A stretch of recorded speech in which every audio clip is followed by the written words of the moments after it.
What is going down, faithful? We are back for another State of the Franchise episode. We are going to talk about our final thoughts on training camp and get ready for our first preseason action of the year. Also, not only preseason, but we got joint practices coming up.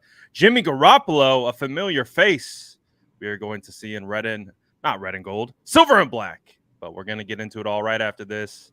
Smash the like button on both channels. Let's cook. That's Jason Aponte. I'm Brad Graham. We're going to get into it all right now.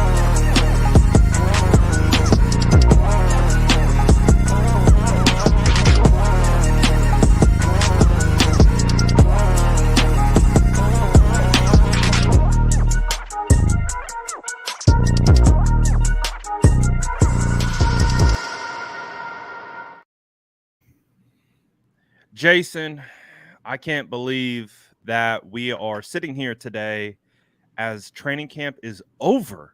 Yeah. We are officially back. I mean, Mhm. again, a lot of people don't quantify the NFL being back until week 1, but Mhm. people like us and diehard fans, it starts in training camp and we Mhm. made it through. How are you doing, man? I'm great. We're all the way back. Let me explain. Training camp, the Hall of Fame game kind of signifies the start of the official NFL season, even if it's a preseason game. You know how I know we're back, Brad? How is I've that? watched the all 22 of the Hall of Fame game 3 times. You checking out Zach Wilson? You're trying to see how the mechanics are looking I on wanted to watch Zach. Zachy boy. I wanted to watch Zach. I wanted to watch Jermaine Johnson. I wanted to watch Demetric Felton. I wanted to watch DTR. And I did all of those things. I've come to a conclusion based on one preseason game.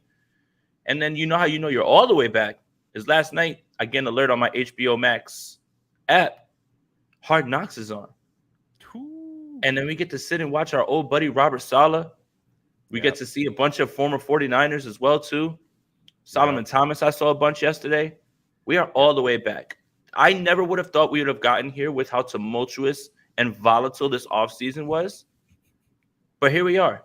We pulled ourselves out of the ditch like in a war movie, and we're going to walk into this season right now. And honestly, it's everything that I need to forget any problems that I have in my life right now because everything is all about football. We're talking about a 49er game that's going to happen this weekend. I can't believe it. I can't believe it. It really does feel like one of those off seasons that, like, when you're in the middle of it, it's like, man, we're in the trenches right now. Like every conversation somehow led back to the quarterback, and you found yourself like as do our lives and we do our stuff, we found ourselves repeating ourselves and saying the same things, and we're like, oh my gosh, and it's like we've made it through the other side. We were in the trenches, we're still in the trenches, but now we have actual football in front of us to discuss, break down, analyze, evaluate. And I would have to say, man, my one of my biggest takeaways overall from training camp is that this team's locked in. They're ready to go. The competition, they have competition at literally every position. I mean, down to the fullback, down to the kicker, Jason, they have competition. And I really feel like that sense of urgency is there. I feel like this team knows what it's about, and I think we can get into the weeds with all like position specific evals and stuff like that. But I think as we get ready to joint practices start tomorrow with the Raiders, and that's going to tell us even a bigger, broader picture of what this team is. It feels like these boys are ready to go, and I think Super Bowl or bust is a perfect expectation for this team moving forward. Yeah, and that's the thing about this team. Everything is pretty much set in stone with who's going to be starting, and the rest is going to be who's fighting for 53 roster spots. The other spots on the 53-man roster. What are the rookies looking like? I wrote an article today on Niners Nation about which rookie most people are excited to see, and I see someone in here said Tig. That's exactly who I want to see. It feels like maybe he had to hold back a little bit in training camp, so now he'll be able to just unleash and start laying dudes out and be more of a ball hawk. But I'm interested to see D Winters. I'm interested to see Jalen Graham because I didn't really get too many eyes on them. It's an exciting time, and a lot of people check out of preseason games because the starters are not playing. But I feel that it's always must-see TV because there's guys fighting for their football lives out there. And this team is so loaded that there are going to be some football players that do not make this team. And it's not because they're not good at football. It's because this team has so many good players. And even practice squad guys are getting poached from the 49ers. You know how that goes. So it's going to be so interesting to watch TDP, see where he's at right now, right? See Jordan Mason.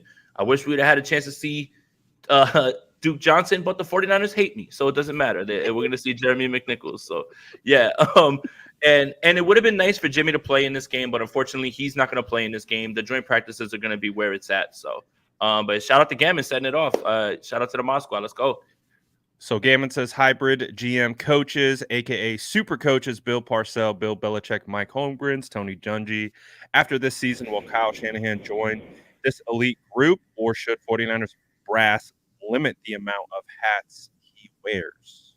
What do you think? No, because I think right now when you look at what they've built, I don't think you can argue with the results. He has a hand in scouting. He has a hand in the personnel decisions, offense, defense, who plays, who doesn't. Seems to be working pretty well. They've won a ton of games, and I don't think that that's the reason they haven't been able to finish, the job.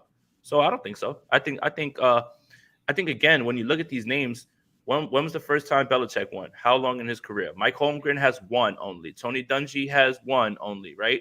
Andy Reid took him forever. Pete Carroll has one. It's not easy to win a Super Bowl. And that's I was on Sacramento radio yesterday, and they asked, should 49er fans be upset that their team hasn't finished the job, even though they're regarded as the most complete team in the league? And I said, no, I don't, because I don't think you are realizing how hard it is to continuously field a team that everyone literally looks at and says they are stacked top to bottom and they win a bunch of games. Teams are stacked. They go into the season and they don't win a bunch of games. What Kyle Shanahan inherited in 2017 with John Lynch to what they've turned themselves into, I don't think that he needs to change anything. And I don't think that's the reason they haven't won a Super Bowl. Yeah, I mean, they've been so close. And we understand it's hard enough just building a contender. It's hard enough building a roster that you can speak of in a light of, hey, we expect these guys to go deep into the playoffs. That's hard enough. And we understand the standard is Super Bowls around here, especially with the San Francisco 49ers. Remember Jed York's famous speech, we don't hang divisional banners around here, whatever it was. We hang Super Bowl banners. And so that's, of course, the standard. But while that is the standard, it is extremely, extremely difficult to get to that point. What you got? Sorry, I'm not laughing at your point. Shout out to Gammon for the generous donation, man. As always, man. We got the newest member of NBC Sports in our chat. Yeah, I have to read this one, and you tell me what this is from. It's the first day of joint practices, and you want to dial up a Hail Mary? I'd love to run drift swirl or dust off some Coryell air raid, but it's not Halloween. Grow up, Peter Pan, Count Chocula. Listen, we've been to a bunch of joint practices, but we rocked them all right? I know that's Owen Wilson, right? That's him saying it. Wedding Crashers, yeah. Mm-hmm. Shout out to Jordan, man, our guy out here getting a job with NBC Sports Bay Area. Love that for him, the man. He deserves it. He made it. When you can literally say, "Mama, he made it." Shout out to Jordan, man. He's been doing some phenomenal work for how many years now? I mean, started from the bottom and now he's here. Shout out to Jordan, man. Sounds like cooking. Sounds like when I'm out there for the home opener, Yard House on Jordan. Yeah, we're gonna put that on Jordan's tab. Easy. That one goes on his tab. It's him. We're not splitting the check here. I'm getting that big ass pretzel, Jordan. So be prepared. Yo, that pretzel is massive. That thing was fire, though. Also, with the original question that Gammon had, talking about super coaches, I mean, I also look at the 49ers front office as being collaborative. So, although Kyle is the final say in everything, I also understand that there is collaboration. I mean, you listen to the way that coaches get opportunities to pick guys in later rounds and things like that. I think they're very collaborative with the whole group. So I think it'll be all right. Gammon dropping another super chat says, "Can you spot Jason Aponte one of those SF hats? Is he too late to the party? Can he join the club?" Can we talk about it real quick? Yeah, let's go. So yesterday I did bully ball with Steph, and Steph is wearing a residency hat. And I said, I feel like I'm the only podcaster, analyst, influencer, whatever, because the team has them and every single podcaster has it. I don't have one.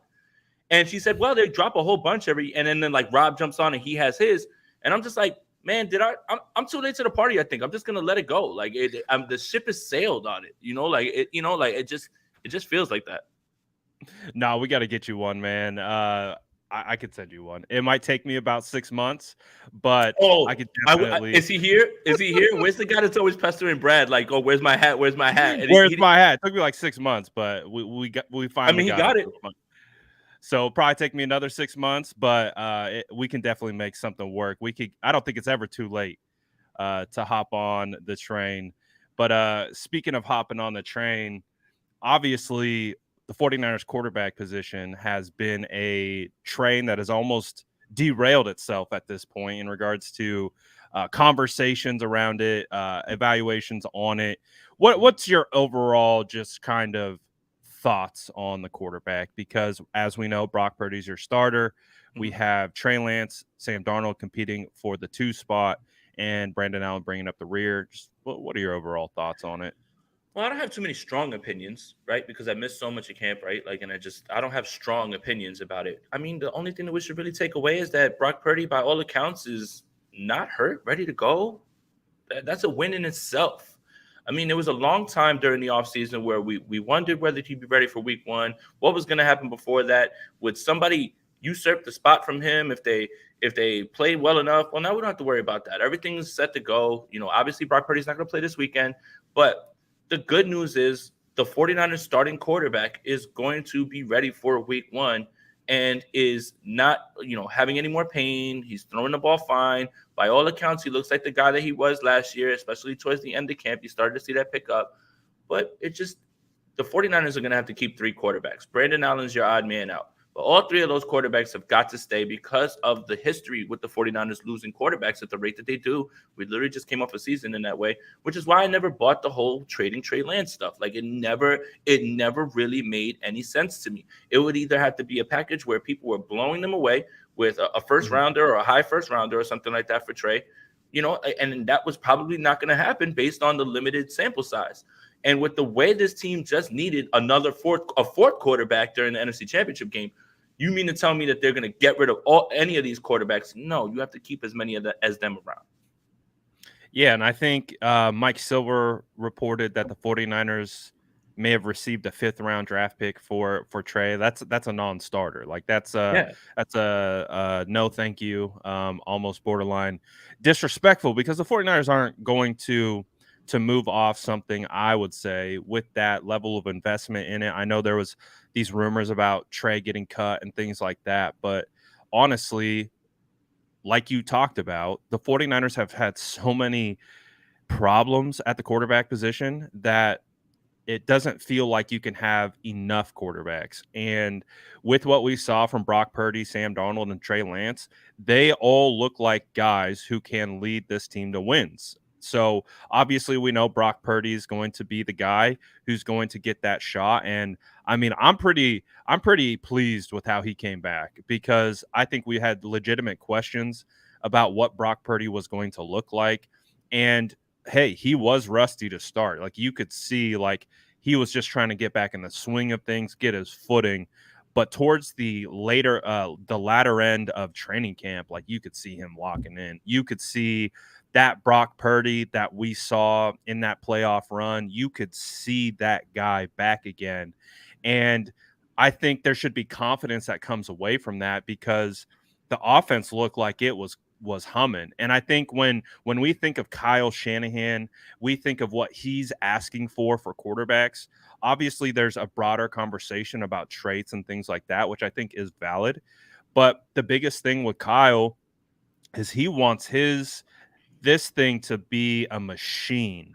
And when you put Brock in that role, that's how it operates. And you see Brock's able to distribute. He's like a point guard, right?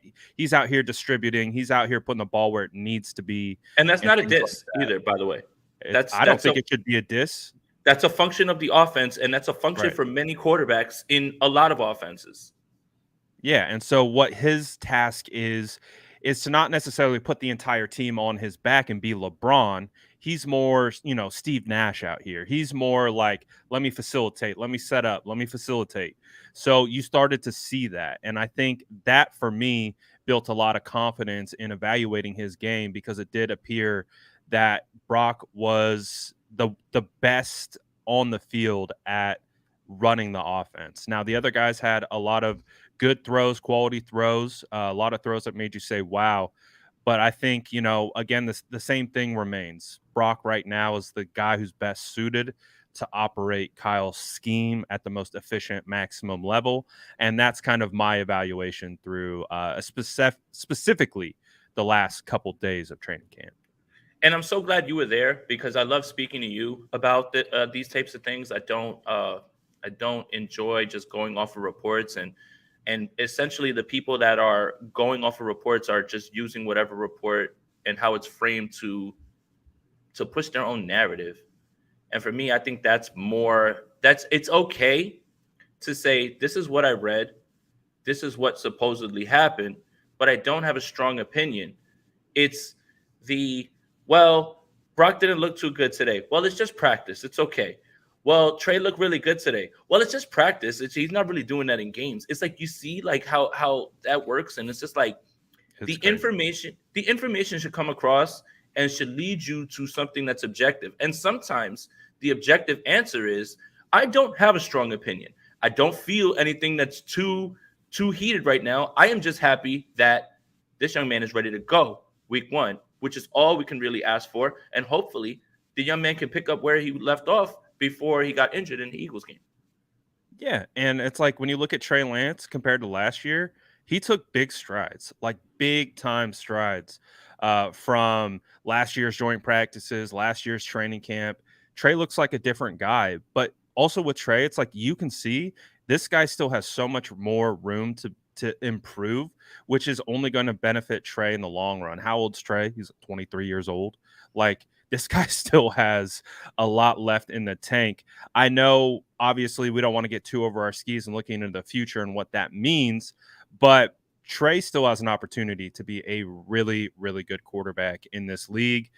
It's just going to take some time. Not everyone's path is clear, and we'll see what ultimately happens with Trey. But I think the best case scenario for the 49ers is you have Brock as your starter, and the fact that you have Trey and Sam back there. And again, Sam too, like he looked better. Like, now there's a lot made about him not throwing a pick. Then he throws a pick in his last opportunity. All these guys had near picks. All these guys, it's practice. Again, it's practice. This is where you put the ball in a little bit of harm's way to see what you can get away with, see what you can test, see what you can try to obtain. And overall, I would say, like, I was doing risers and fallers yesterday.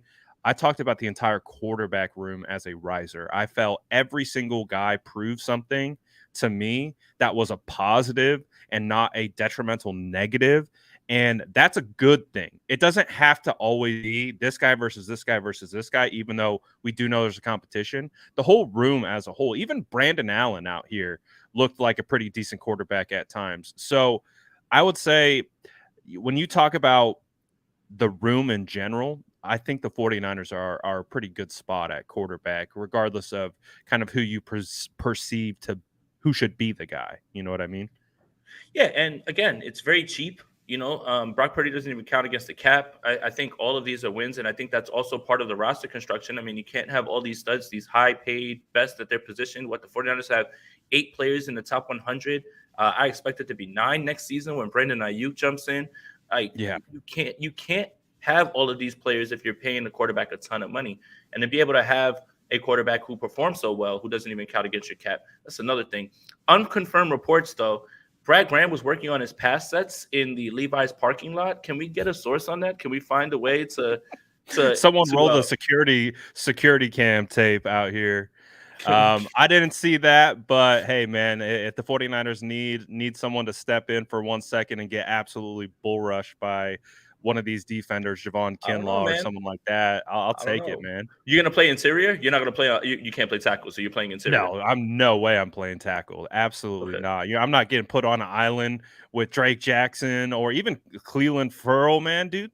I was impressed by some of these guys, man. Yeah. And I think, I think that's a good transition. Like Mm-hmm. who were some guys? Obviously, dude, we missed you. I'm gonna say training camp was not the same without our boy Jason Aponte out there rocking with us. Never again.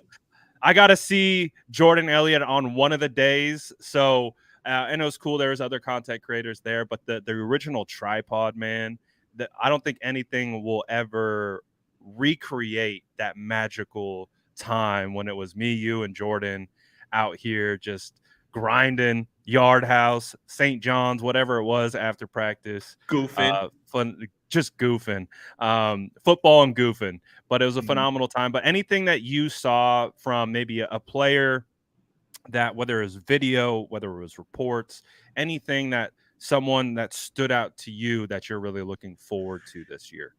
Yeah, I mean, it's hard to not be excited about Drake Jackson and the Panera Bread at 7:30. It's hard not to be excited about Drake Jackson and how he's progressing, because if he turns into a 3-down lineman, now you're really talking about having an element to where we can have a discussion. Is this line better than the 2019 line?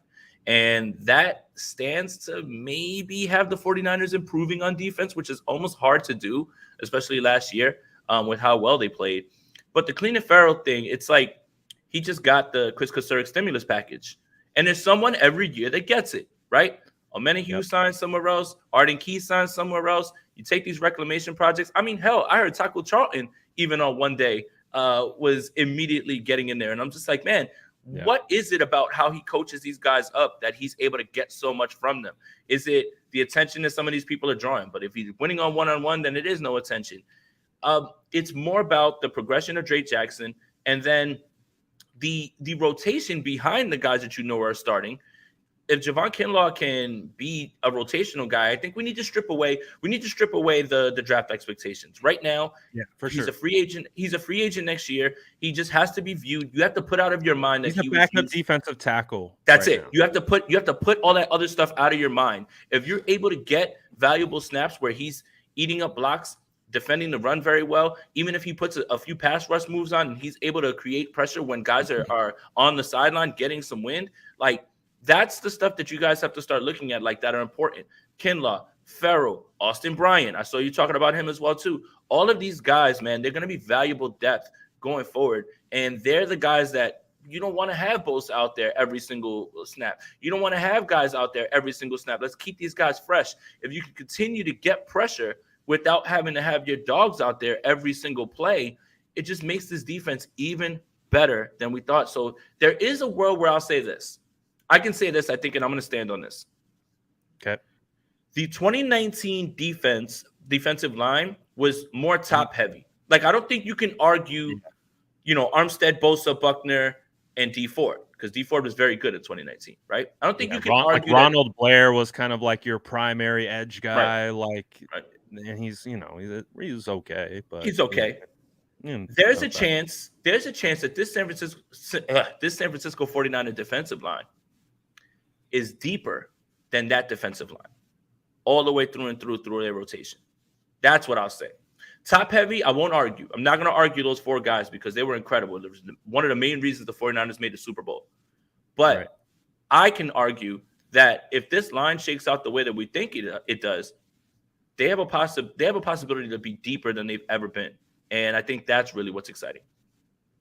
Javon Hargrave is going to be a difference maker, Jason. He is already transforming that line. There were some plays in team period where Brock Purdy didn't even stand a chance. Like, he was in the backfield, swim right past the guard, right in Purdy's lap, and Purdy's like, what am I supposed to do with this ball? And you have all the edges collapsing. Like, I would say one of the bigger standouts of training camp was the defensive line, like you talked about. Like, and it wasn't even just the premier guys. Someone said, Peyton says, we need 2019 DJ Jones from Kinlaw. I actually think that's possible because one of the things that made DJ Jones such a quality player was his first step get off an explosion off the line of scrimmage when the ball was snapped. Right now, Javon Kinlaw, Jason, you know I've been a Javon Kinlaw guy for a while. So I do want to preface that I am a Javon Kinlaw guy. But also on top of that, you got to see Javon Kinlaw last year in training camp. He looks like a completely different player. It's one of the wildest transformations I think I've seen from like a year to year from covering training camp for now 3 years. It's pretty wild. Dude, even last year, he looked like something out of a Greek mythology book, like a minotaur. Like and somehow now lean that guy out and make him 2 times faster. It's the craziest transformation I've seen in a while. It would be a little bit bittersweet for Javon Kinlaw to really turn into at least what the 49ers thought he would be, and then he'd walk into another contract somewhere else. It would be. But it would behoove the team this year for that to happen. But if you notice this, right? 49ers defensive linemen, they're going to get picked up regardless. Everybody's going to take a chance. You're going to take a chance on Solomon Thomas. You're going to take a chance on all these guys that the 49ers have that they were able to turn out.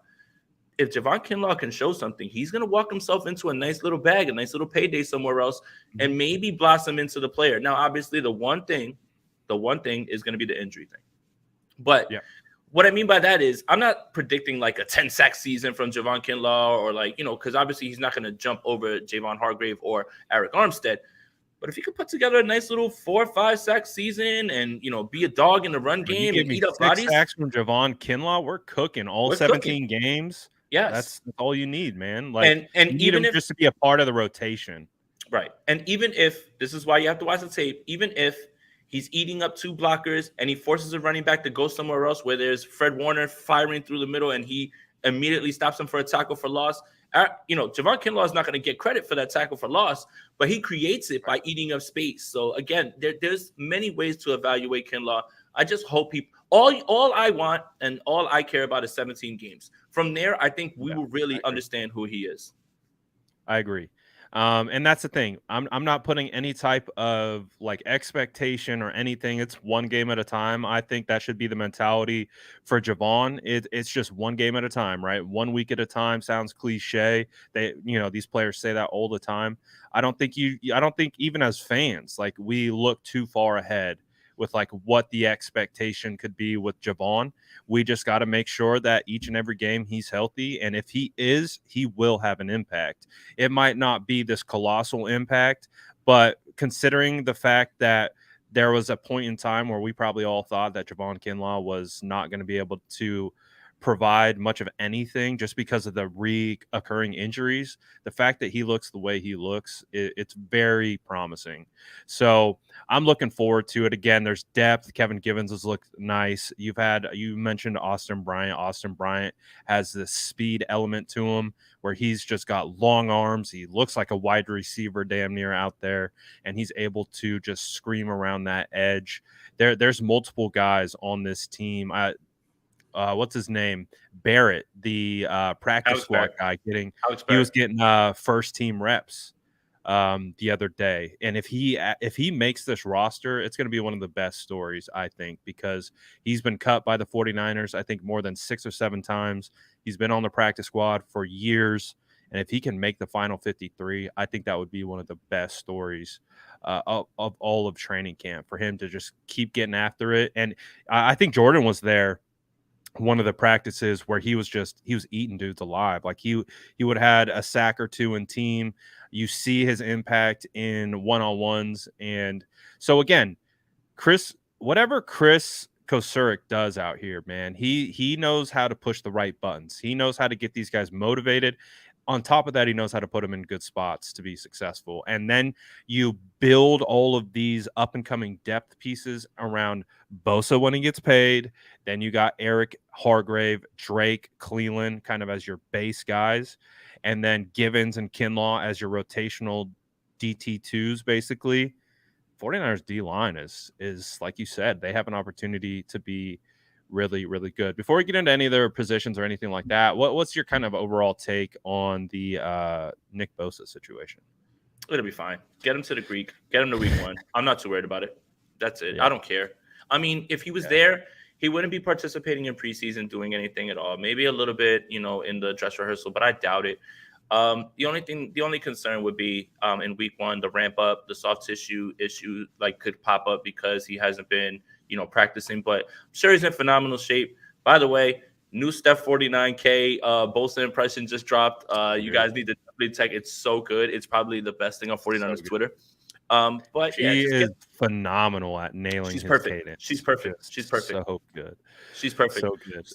So that's the thing. Is get him to week 1, man. As long as he's in Pittsburgh, I'm sure they'll get it done. And when you hear Kyle Shanahan speak that way, that's exactly how I would feel about it as well too. They're probably just ironing out some little small things, small details in terms of backloading the contract, bonuses. How am I going to make more money? Like Steph said, you sure I'm going to make more money than Joey? That was so good, man. That was so good.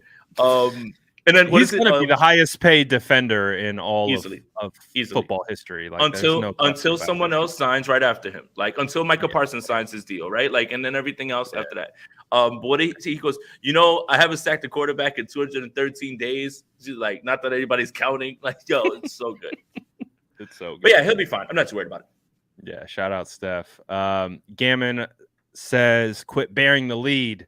What is the unofficial running back depth chart? Is now the time to get my Jordan Mason jersey number 24. I'll take this one. I think we all understand the Jordan Mason hype. The Jordan Mason hype is real. And the biggest thing the biggest thing in his way was Elijah Mitchell. And Elijah Mitchell went down again this year. So he has an opportunity. He really does. I think the 49ers trust him. I think he's another camp where he's just running insanely hard. We saw it last year. He can be a 3-down back, especially as a receiver out of the backfield. He has a quality receiving element to his game. He absolutely has the opportunity to be RB2, and it all comes down to Elijah Mitchell. How healthy will he be? And that's the thing. He's missed time, and guess what has happened? He's given a lot of reps to Jordan Mason. He's given a lot of reps to TDP, and these guys have taken advantage of it. So we'll see. I still believe Elijah Mitchell's going to get touches. I don't think that's not ever going to be a thing as long as he's healthy. But I think Jordan Mason has absolutely earned carries this year and will definitely be someone that the 49ers lean on. Yeah, you definitely get it. I mean, he's definitely going to contribute on special teams, and that he's making this roster. Now, the Elijah Mitchell thing, I wrote about this on Niners Nation as well, too, 2 days ago. If Elijah Mitchell misses a significant time, who is going to see more rushing yards and more touches between TDP and Jordan Mason? Now, Jordan Mason contributes on special teams. That's the reason that TDP was inactive on game days.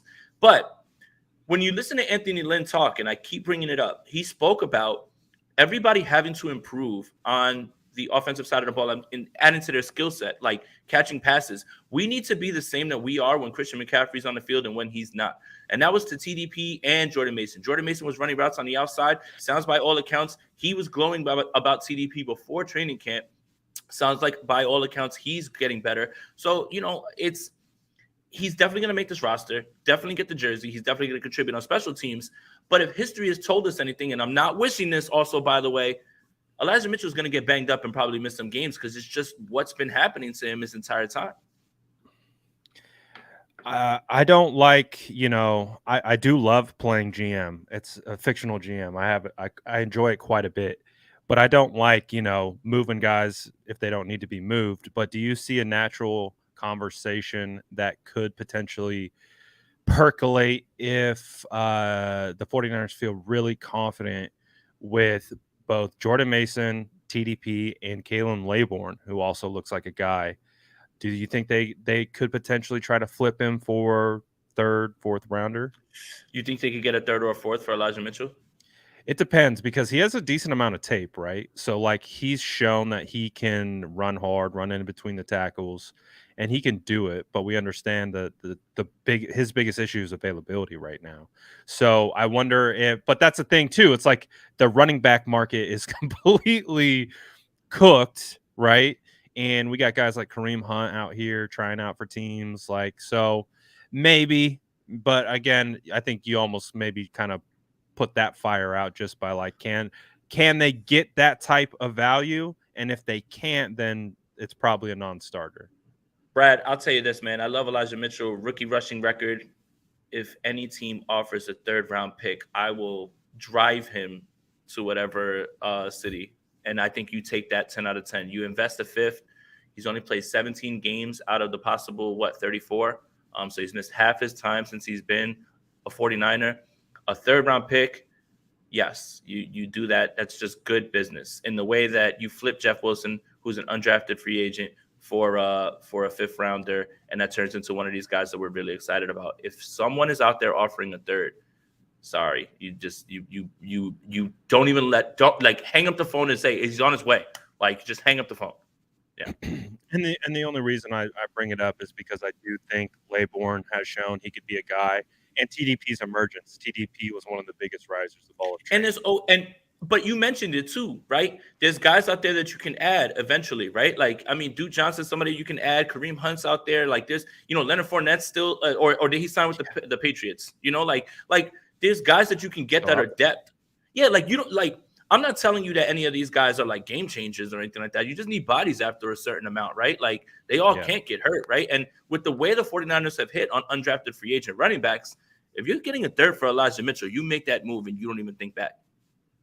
Yeah, because I do think Laybourne is good enough to be on a roster. It'll be interesting though to see how they manage that. Just a thought I'd bring it up. Gammon says I need Coach K to motivate me folding laundry. I think we all do. I don't know if I'm ready for that in the morning. Like, get out of bed, get out of bed. If you guys have ever been to camp, dropping F-bombs at you. If you guys ever been to camp, it doesn't matter if he's on the far field, the close field. It doesn't matter if he's in a locker room. There is one yelling voice the entire time, and it's Chris Kosurik, bro. He is a maniac, and no wonder this defense is so good.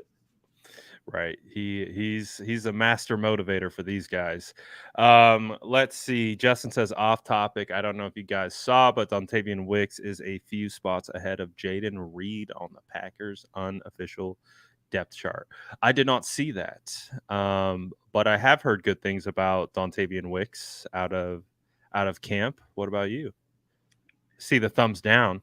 Thumbs down. I know that's your guy, Justin, and I'm happy for you because I love it when, my guys get player evals correct. But I got too many stonks of Jayden Reed, man. I'm sorry, man. What are we doing here, man? It's got to be the trio's got to be Watson, Dobbs, and Jayden Reed in the slot, man. Stop playing around. I don't want to do this right now. It's funny. I got a decent amount of Dontavian Wicks because he would go undrafted in all my rookie drafts. Mm-hmm. So I was able to get him as a undrafted guy. Jayden was going in like late 2nd, early 3rd kind of round. I was getting him later 2nd, like, early 3rd. Yeah. Yeah, so the value from a fantasy standpoint, you definitely want Jayden Reed to be getting more looks than Dontavian. Good to see you, Justin, but I don't like this propaganda you're pushing. I got some Dontavian, so I'm for it. I'm all for it. Give me some work. Stonks. Nasty work, this narrative that you're pushing, pal. But good to see you. That's how I know it's football season. Any other things that you want to address about training camp, talk about training camp before we look ahead towards Raiders joint practices and preseason? Yeah, 5 or 6 wide receivers, Brad, and I'll throw it to you first. I still think it's 5. And really? I think because this is my thing. This was my thing going into training camp. And I always felt that Braden Willis was going to prove that he was roster worthy, and he did that. He was the best rookie tight end out there, and so because of that, you had Latu, who looked like he was struggling a little bit. I mean, he was really having a hard time with drops for all of training camp, and so it was a consistent thing with Latu. So I would say right now, Braden Willis is the best rookie tight end, and I don't think it's not debatable, really. It's just he was Braden Willis showed you, like, he's an athlete. He can make the tough catches. He can win and create separation. And Braden Willis looks like a quality player. So right there, Braden Willis makes the roster. Mm-hmm. Cameron Latu is going to make the roster because he's a third round draft pick, right? Yeah, they're Like, not gonna cut they're not going to cut him. But then again, I'll this is the key. This is what I keep asking people, and I'll ask you, Jason. Does Kyle Shanahan feel comfortable with George Kittle, who is plays harder than anyone, but also gets hurt and misses games sometimes? Does he trust a tight end room of Kittle, Latu, Willis for an entirety of a season? And Dwelly's not going to make the team, right? Dwelly, no, there's no way. Okay, yeah, that's the thing. Okay, so all right, Warner and Kittle are locks, right? Because they have their role. That's it. Like, they know what they want to do with them. You know, you get that. So Latu and Willis, that's 4. Dwelly would have been one of them if one of the others didn't make it, but I don't see how either of them wouldn't make it after they were draft picks. So you think that that's where the 49ers short the wide receiver room? Because I actually look back last year, they held 4 and they held 5 into the season. Wide receivers. Yeah, mm-hmm. Yep. So here's my thing though. I kind of have a little bit of a different take. I mean, obviously, you saw much more than I did, but I do think they're gonna go with 6 wide receivers. So obviously Debo, Ayuk, Jennings, right? Ray, mm-hmm. Danny Gray. And I think Chris Conley makes this team. He made a strong case. He looked phenomenal. Yeah. And the reason it's not like I'm trying to explain to you like Chris Conley is like this wide receiver sleeper or somebody who, it just needs the ball. I think we're forgetting how good he is in run blocking. And he's already got NFL. The first things that stood out to me at camp was him running downfield 20, 30 yards blocking for someone. I was like, all right, I like Conley a lot. And he has NFL receiving chops. The Chiefs, he's been around. He was on the Jaguars. He's been around. You know how much Kyle values that experience. So what does that mean? Ronnie Bell goes to the practice squad. I don't think Willie Snead makes the roster. Tay Martin, I know you like him, and I saw he's made a few plays as well too. I am gonna put my take and base it on how Kyle likes his experience, and he likes his guys that he can count on. And the run blocking, no block, no rock. You know that. So, I mean, with Ray, he's already locked in. It doesn't really matter if he run blocks. I don't think that they use him that way. He probably wouldn't be on the field when there are run plays. But I think in the case of Conley, he's really made himself stand out a little bit when it comes to that. So are you saying 6 or so 6 wide receivers, 3 tight ends, because they're going to keep 4 running backs, 1 fullback. They're going to keep 3 quarterbacks, and they're going to keep 8 offensive linemen. So then that's the only wiggle room that you have is tight end and wide receivers. So you've got 3 tight ends, 6 wide receivers? Yes, I got 6. So I think it's going to be the hardest decision, because I do think Danny Gray has taken strides for sure, and he was much more consistent this camp. But are the 49ers going to dump Danny after one season and a better camp for a Chris Conley, and maybe keep 5 and just swap those guys out, or keep 6 like you said, but only keep, you said your locks were Kittle, Warner, and Latu, right? No, and so Willis. And Willis. Latu's going to make it. They're not cutting him. So it comes down to a basically just like a straight up numbers game. Like who are they going to keep? So it's going to be one of the hardest cut down decisions, I think, is going to be wide receiver, tight end, because those 2 are tied. And again, because I think they're keeping three quarterbacks. I think they're keeping, again, CMC, Elijah, TDP, and Mason. Jordan Mason. And we know that the 5 starters, it's going to be Feliciano, probably Pryor, and Zakel again at offensive line. And that, I think, has you about 25 offensive players. So the other thing that we're kind of missing too, Brad, is it's a little bit early in the process. And knock on wood, man, because they've been taking it easy on the training camp practices. There's not really many injuries to speak of, but there is a lot of time for some, so I mean, players can get injured. It's not defined yet. Not defined yet. Right. This is an outline of the 53 based on training camp. But sometimes you bring people on because guys aren't ready to play. Like Darrell Luter still isn't off of the PUP list, and he's still active. Like, who knows? Like, are they going to try to sneak him across this year on that list? You never know, right? Like that's the part about juggling the roster, and I think that's the one variable I think we haven't thought about is the injury part. Like, guys, unfortunately, it's part of nature of the game. I hope that every single 49er never gets injured all year, but unfortunately, it's just nature of the game. So. You mentioned Darrell Luter Jr. I saw him out every day before practice, like doing his rehab because obviously he had the knee issue. But he looks like an NFL quarterback. I mean, you talk about size, arm length. He moves well. I'm excited to see what Darrell Luter looks like. We didn't get to see any of him in training camp, but watching him go through his pre-practice kind of rehab stuff, he was moving pretty well, and I'm actually pretty intrigued by what he'll look like. I think also when you look at the defensive line, or you look at linebackers, linebackers is going to be a crazy cut situation. Where the 49ers are going to have to look themselves in the face and decide Deshaun Jameson or Ambry Thomas. That's going to be a conversation that has to be had. And defensive line, I think for the most part, it'll be pretty. I think there won't be too many surprises there, but really it's linebackers. Who's going to be the odd man out with the linebackers because they just have too many good linebackers? Who's going to be the last guy in that cornerback room? Wide receiver, tight end. I think those are going to be your main kind of and of course, kicker. Who's going to win the kicker battle, Jason? No Gonzalez jersey today? Whatever, man.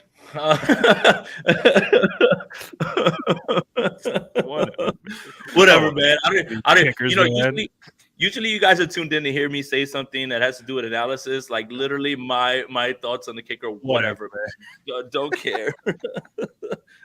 Just name the guy to starter already. Not Moody or Gonzalez. Name the guy to starter already. My God. It's Moody, man. Moody's the franchise. Is. My goodness. He better be. So with camp behind us, what are you looking to kind of get out of joint practices? Because I think we both are in the same category of understanding that joint practices are much more impactful than the preseason games, especially for the starters. So what are you trying to learn more about this team? Well, first of all, shout out to everybody in the chat. You're doing a masterful job. This is the comments have been gold. Don't put Jason in a bad moody. I love that. Like, it's so good. No, the joint practices are going to be very good because first team offense, first team defense, guys are trying to ramp up. They're going to be doing more in those practices than they would be in the preseason game.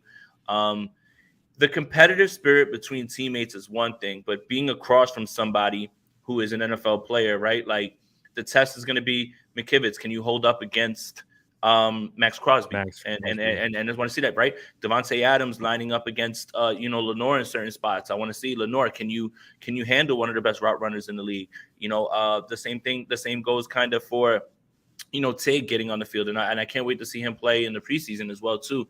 Everybody else is just kind of solid. I don't need to see much from Fred Warner, Dre Greenlaw. You know what they are. I don't need to see much from Javon Hargrave, Eric Armstead. I know what they are, right? You want to see if Drake Jackson can win a little bit because the Raiders have a pretty decent offensive line. I think that's going to be something that's kind of being lost on the wayside. So yeah, I mean, what I'm expecting is a lot of. I was about to curse on your show. I just held myself back. A lot of smack talk. Because Jimmy's there, right? Jimmy wants to prove a little something too. Don't think that he's not, thinking, hey, I kind of want to stick it to them a little bit because, natural competitiveness, that's something that's there. But it's more about getting these guys into football shape against other football players and not just themselves, their own players, and also just getting them in and out healthy more than anything. So, yeah, I'm really just looking forward to the reports about, how many times Fred Warner caught a pass that looked like it was intended for him from Jimmy Garoppolo and just, and all those other things, right? So, yeah. Man, That I'm really upset with the Raiders right now. Like the fact that they They're not didn't opening it up to no. It's not to up. It's be not open to the public. in practice is No. a shame. Because the content coming out of there would have been Hey, hey, top-notch. look. I mean, we can still go to Vegas if you want, Brad. I'll go I mean, if you want to go to Vegas and just be like, yeah, we're here for the joint practices. Yeah. You know how Yeah, it goes with us. we're here for We the can write joint it off. practice. We can write it off. It's a write off. It's a write off. It's a write-off. So the thing that I think I'm looking forward to the most is just again continuity with the first string offense. Is like how do they move? How do they move together? How do they move the ball? Move the ball periods for me are the periods that I wait the most. Because it's the most like game time situations where they're actually running their offense against the first string defense. And so that's what I want to see. I think you nailed it with Colton McKivitz versus Max Crosby. I think that's going to be a huge matchup that I definitely want to learn more about because remember last year, McGlinchey actually did a hell of a job against Max Crosby in that Raiders game down in Las Vegas. So I think that's kind of a good test. Like how do we see how Colton now does while stepping into this role and going up against Max Crosby? And of course, how does this defensive line, like you talked about as well, how do they go up against that Raiders offensive line? And I think, Davante Adams against Lenore and Mooney. that's what I was going to say. Davante Adams versus our cornerback ones. That one is going to be very interesting. We know Hunter Renfrow. He can get free. He can shake loose. Not too worried about it. You're not worried about Renfrow out here, man? Come on. I mean, look, man. Look, he was fine. What was it, a year ago, whatever it was, or 2 years? He was injured. He hasn't done much in a while. Yeah, look, if you're looking for insurance, I'm sure that Renfrow can help anybody on the field out because I don't care what anybody says. There's no way that man does not sell car insurance or life insurance or something. So, what is your interpretation of the practice reports coming out of there? Like, if you catch wind that the starter struggled a little bit, like, are you going to be concerned? Because I think that my perception of the Raiders right now is that they're going to be mid, like they're super mid, and at best, I just don't see. They don't even have Josh Jacobs. Like he's not even in camp. He's not signed. He might not even play for them this year. Obviously, Davante Adams That's not good. Is a superstar, but we're going to see what Davante Adams looks like with Jimmy Garoppolo, and we know Jimmy's tendencies. So I really expect the 49. Again, it's practice, so everything's taken with a grain of salt. But I do expect this team to dominate in these joint practices for the most part. Yeah, I mean, look back at last year when you went to Minnesota for the joint practices, right? There was times where you're just like, oh, the offense looks like this and that. And it's just like, look, man, it's still early. There's still a lot of practicing going on. You obviously never want to hear any poor reports coming out about your team. But I think it's important to, keep your eye on the prize and understand that this is practice, right? For instance, here we go. This is a perfect example. I had a talk with one of my Giants fan friends, and they are in joint practices with the Detroit Lions. And the first joint practice with the Lions, Daniel Jones was terrible.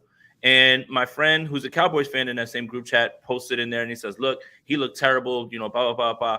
And my friend says, I'm not worried about it. Today, you wake up and you hear that Daniel Jones was surgical today, didn't miss almost any passes in the joint practices. And then it goes right back. So again, it's the first report doesn't necessarily mean that because it's bad, you need to dismiss it. And the second report doesn't mean that because it's good, you need to take that as the holy grail. And like all of a sudden, it's like, now he's good. I think the truth is somewhere in the middle, especially while we're ramping up, getting ready for this season. So again, it's important to not overreact, to make sure that you understand a little bit of context in terms of where guys are at, in terms of where they are with conditioning. And it's very hot in Las Vegas. They're going to do those practices at 7 a.m.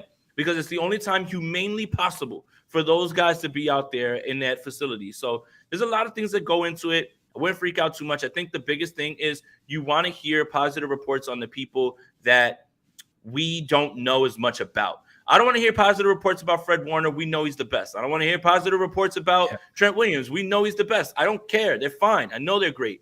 But I want to hear about McKivitz. I want to hear about Drake Jackson. I want to hear about how Lenore is handling Adams. I want to hear about who's trying to jump into this third linebacker spot in base defense. I think that's a lot more important than the things like, well, the 49ers offense struggled. Brock Purdy was a little up and down. Like for me, that feels like that can be tabled for later on. If we start to get those reports and they continue and we watch the dress rehearsal and we watch them be completely out of sorts, then there's a little bit of concern there. I'm still not thinking that it's all outward panic. But again, just keep that in mind when you're reading all this stuff. Yeah, and just like Kurt says, it's practice. And I think there is a very specific way in how to evaluate practice.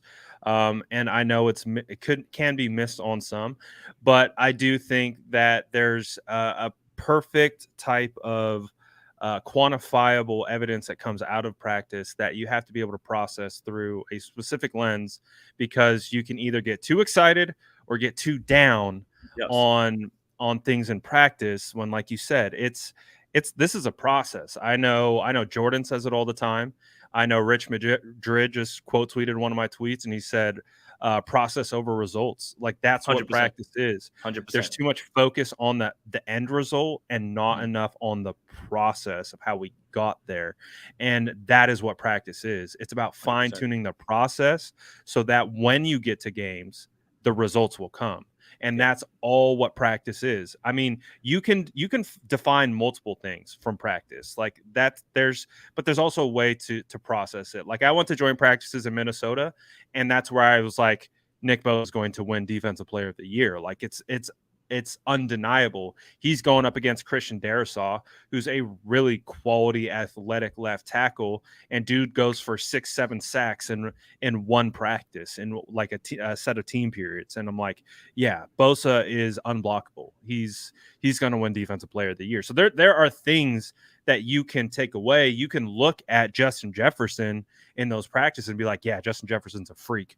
Like he's going to be really freaking good. I think he might be good, right? Like that's your evaluation. I think he's all right. I think he might be good. Did you see that clip where some dude was saying that Justin Jefferson is a product of Kirk Cousins? React. I can't curse, so.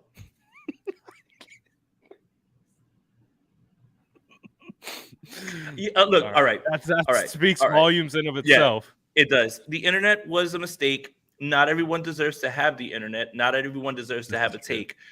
But what I've noticed too, with now that the fact that like you can get paid on Twitter, people are purposely saying dumb things because of the engagement for ad revenue, and that has turned Twitter even worse somehow.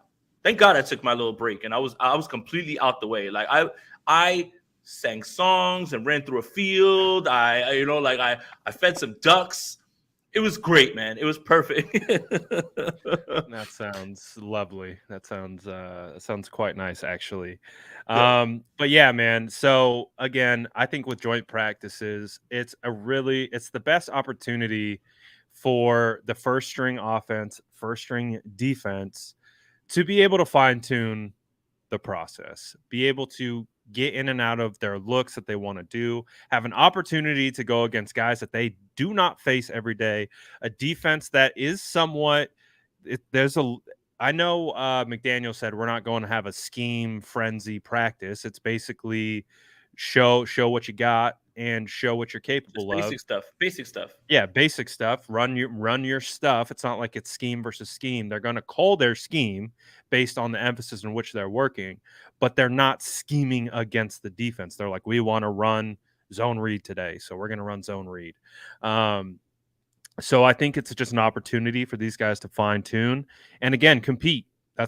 Those are the way that you like need to evaluate these practices. Like, what does the competition levels look like? You can I think kind of hone in more on one-on-one matchups and things like that. So I'm looking forward to it. We know Brock Purdy's not going to be going in the preseason game, but I also don't think that's an issue because I think he's going to get more out of the joint practices than the preseason game. If you notice how Kyle Shanahan ran the practices, the training camp, it was a lot lighter. again, you don't have to instill the culture. We know. Everyone knows that if you're a 49er, you're going to play physical football. You don't need to play physical football with each other in training camp. So I wouldn't expect, again, and the precedent's already been set. Guys are not going to be playing early on. You're going to have a little bit in the dress rehearsal. That's it. And I think Kyle is evolving, Brad, in terms of we're not going to just kill each other in training camp. We've already built this culture. We have so many leaders. Everybody is already physical. It's about maintaining our players' bodies and getting them ready for week one. Oh, dare I say, Kyle Shanahan evolving as the head coach of the San Francisco 49ers.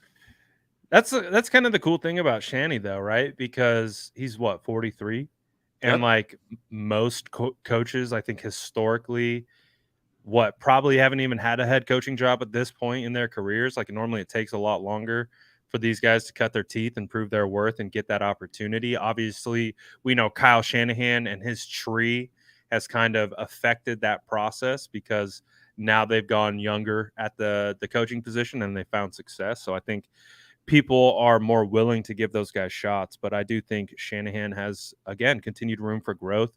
We've talked about the podcast that he did on The Athletic and all those different things. And I almost want to go back and listen to it. You know that there's room for him to grow, and I think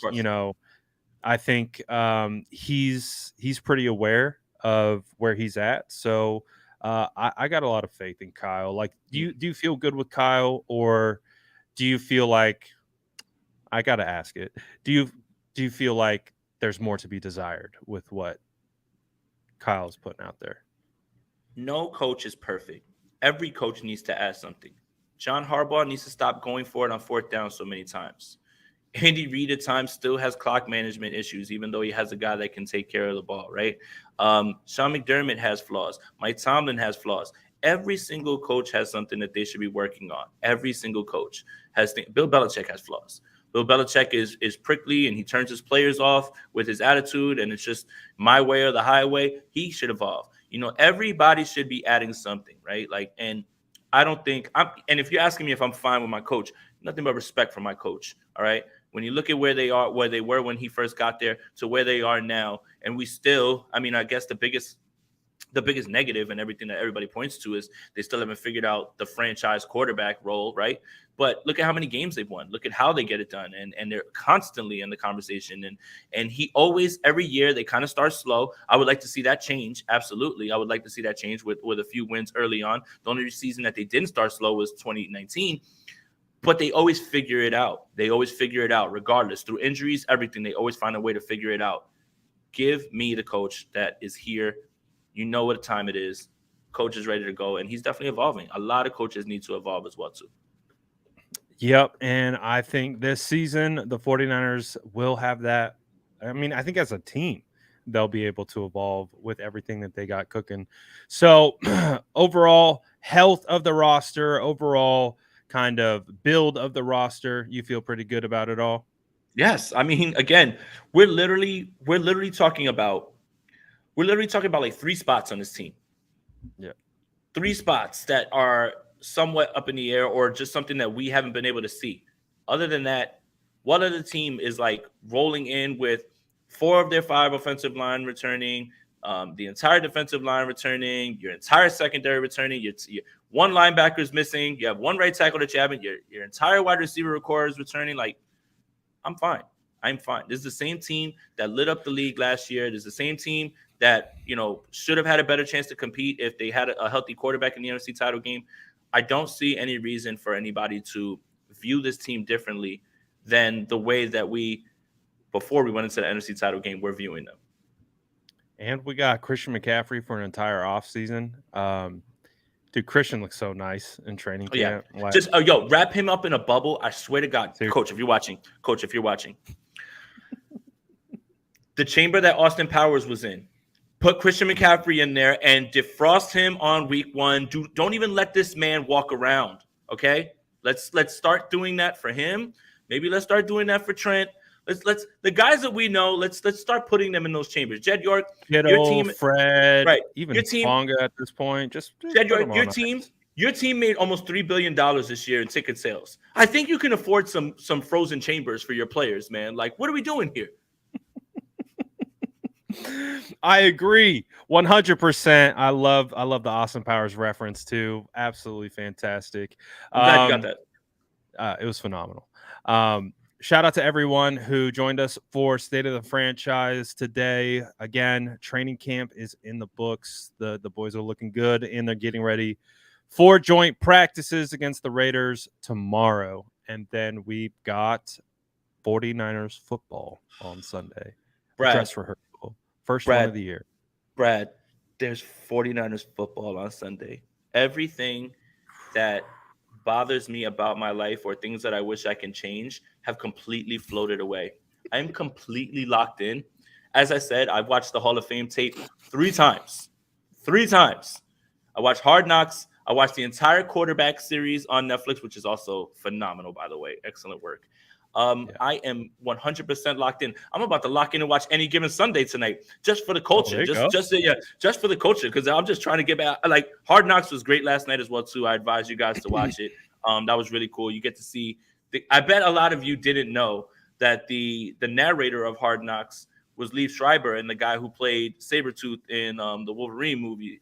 So it was cool to see him on the field talking with, and Aaron Rodgers was calling him the voice of God. Loved him. Yeah, he was like the voice of God and everything. It was so good, man. It was so good. Such a good episode. And I think the numbers just came out, a 13% increase for this premiere over last year with the Lions.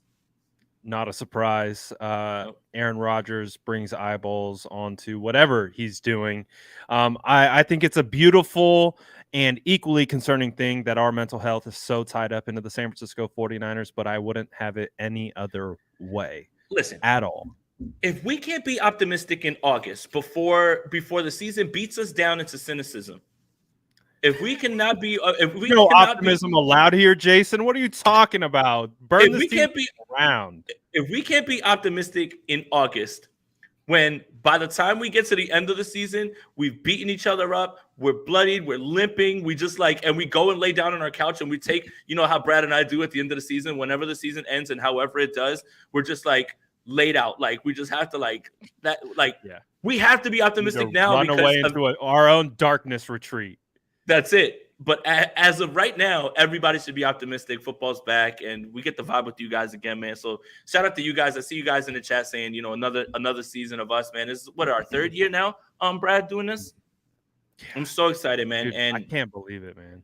And the thing is football is the structure and discipline that I crave, because got to sit in the house, got to watch the film, got to grind the tape, got to look at this, got to write, got to do podcasts. Everything has now, summer's over. Summer's over. All right? Yep. Hope you had your fun, Brad. Summer's over, pal. No more gallivanting off to Miami. None of that stuff. All right? It's over. Oh, no, I still need a vacation. I'm angling for my vacation in that week between the last preseason game and the start. And then I gotta get away for a second, reset, and then hopefully go for 21 more weeks. Well, of the season. I'll tell you this. If the 49ers hoist the Lombardi, I don't think we're ever going to take a break from streaming. No, absolutely not. We'll literally get them. We're going to be on fucking adrenaline. I swear. Oh yeah. You got me thinking about Lombardis, and I'm dropping F-bombs. It wasn't me. We're going to be on adrenaline highs for months after it. So the state of the franchise is literally just going to be Brad and I saying to each other, the 49ers won the Super Bowl. And he'll be like, the 49ers won the Super Bowl. And I'll be like, the 49ers won the Super Bowl. That'll be the stream. For about an hour. When they win the Super Bowl, we will have one episode where we could swear as much as we want. And we'll just go down the list. We'll hit in every single one. We'll let them rip.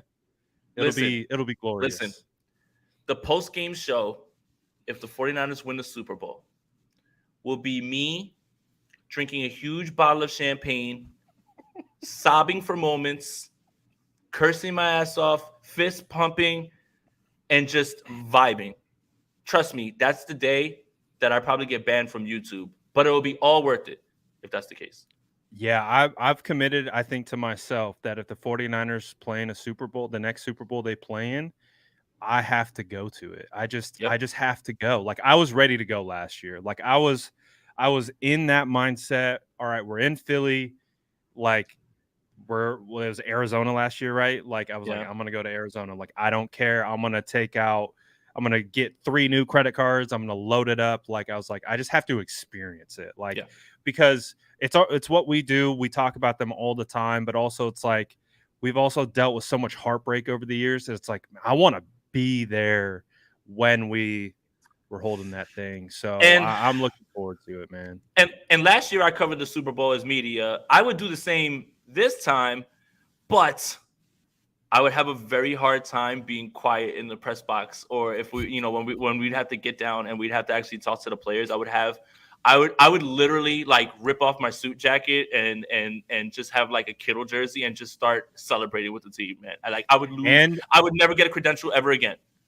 And it's in Vegas this year too. So it's Oh, kind of like I like the way that this is starting because the season is technically starting in Vegas with preseason, joint practices, and it ends in Vegas. Remember the Mobile to Miami crew? Like we had the 49ers at Senior Bowl because they had such a terrible team. They had to coach the Senior Bowl, and it was Mobile to Miami. They made it. Now we got Vegas back to Vegas. It's our year, Jason. It's our year. Oh my God, man! All right, let's get out of here because I'm gonna start cursing after this point. But I'm so glad that I didn't curse and it wasn't my fault this time. No, it was me. It was me this time. Shout out to all you guys. Thank you guys for tuning in. You know the vibes. We're back. Brad's never left, but I'm back. I'm streaming every single day from now on. I'm fully locked in at this point. And then I think, Brad, we should tease a little bit of our State of the Franchise Best Ball League on Underdog Fantasy. Ooh, when are we doing that, by the way? So, I mean, we'll set it up. I'd like to try to do it this week at least, Brad. I'm no good Friday. Maybe next week we can do it. Maybe the next State of the Franchise will take a little time to do it. What I'm going to say is for you guys to get ready when we drop the link, sign up on Underdog Fantasy. Use promo code Aponte to double your first deposit up to $100. Make sure that we'll make it like a $5 or a $10 deal. For you guys that don't know what Best Ball is, Best Ball is you draft your team and the highest points scored will be in your lineup. You don't have to ever do your lineup, anything like that. So we'll make it about a 12-teamer, and we'll hold the results right here on the show, and we'll lock it in. I think it'll be a lot of fun. So maybe we'll do it next week. But make sure you guys are signed up already for Underdog Fantasy, promo code Aponte, so you don't miss out. So you can just click the link and go right into the app. It's the fastest way for you to do it. It would be worse if you're trying to log in and set it up before the draft. You should just have it ready to go so you can just join and get in. State of the Franchise Best Ball League coming up. That's going to be a good one, and we'll be able to go over the results, talk trash all year on that one too. That could be a segment of State of the Franchise. It's like, okay, so how did everybody do this week, and who's leading in points, and we can look. We just want to find new ways to interact with you guys, and just play fantasy in different ways. So just make sure you guys promo code Aponte. That's the one that you need to double your first deposit up to $100.